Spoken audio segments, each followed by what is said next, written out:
Hi guys, কেমন আছেন সবাই? নিশ্চয়ই ভালো আছেন। তো আজকে আমি পাট শাকের একটি রেসিপি দেখাবো আপনাদেরকে।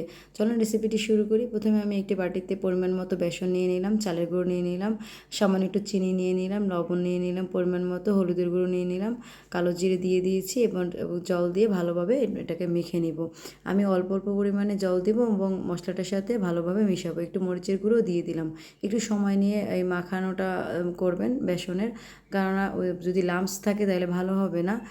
দেখেন আমি কিন্তু অনেকটা সময় নিয়ে এটাকে মেখে নিয়েছি। এবার প্রায় 10 থেকে 15 মিনিটের মতো এটাকে রেস্টে দিয়ে দিব। এবার আমি পাট শাকটাকে ভালোভাবে বেছে নিয়েছি, পোকামাকড় থাকে, ভালোভাবে একটু বেশি করে জল দিয়ে ধুয়ে নেবেন। ধুয়ে নেওয়ার পর আমি কড়াইয়ে তেল দিয়ে দিয়েছি। এবার ওই বেসনটার সাথে শাকটাকে ভালোভাবে একটু সময় নিয়ে মেখে নিয়েছি। মাখতে মাখতে শাকটা নরম হয়ে যাবে।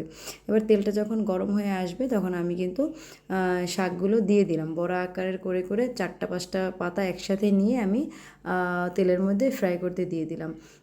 আরেকটা কথা বলে রাখি, এটা কিন্তু খুবই কম আঁচে বড়াটা ভাজতে হবে।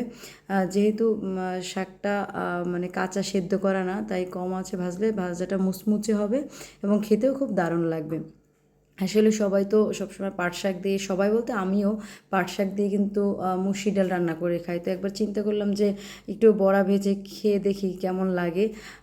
তো আপনারা একবার ট্রাই করবেন এটা বাসায়, দারুণ লাগে কিন্তু খেতে, ভীষণ ভালো লাগে।